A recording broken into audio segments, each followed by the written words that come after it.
de mais uma vez poder estar aqui revendo amigo missionário Cleison, sua mãe e os demais irmãos aqui presentes. Eu confesso, irmãos, olha, já se passou um ano que eu estive aqui. Eu dizia: Deus, eu quero pisar lá em Sorocaba, eu quero ir lá ver os meus amigos, os meus irmãos, porque eu sei que naquele lugar tem um povo que adora, porque eu sei, Deus, que naquele lugar tem um povo fiel, tem um povo humilde na tua presença.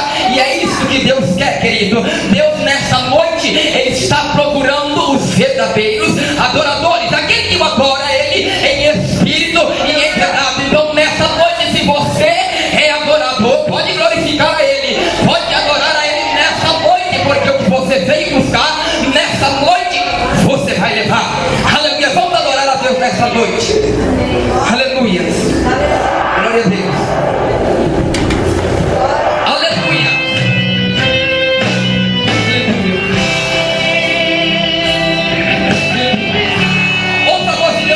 Você nessa noite, só Ele conhece o teu coração.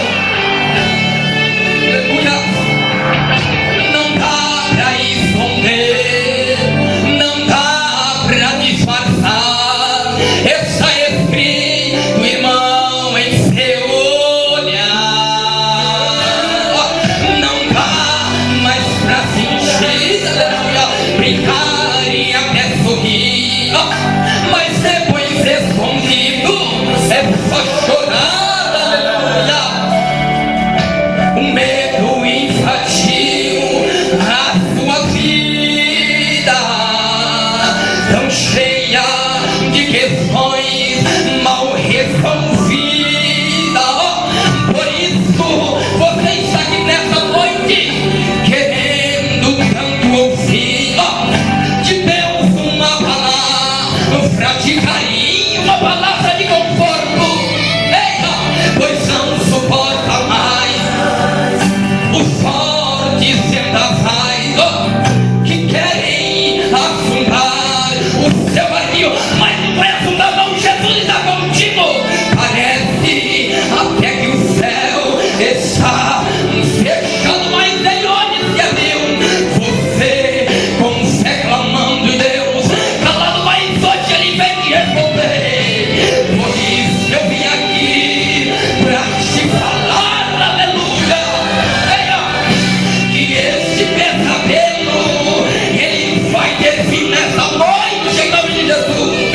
Que essa tempestade ela vai passar a tua vida hoje, em nome de Jesus, irmão. Não é preciso mais ficar assim chorando, pranteando e lamentando, irmão. O tempo de cantar chegou, aleluia.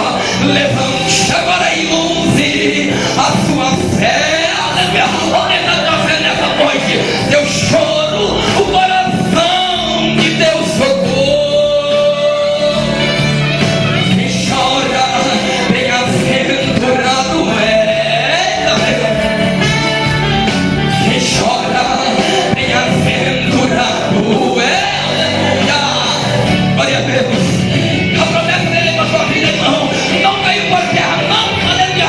Hoje, em nome de Jesus, eu quero profetizar. Levante a mão para cima, levante a mão que eu quero profetizar.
tempo de campo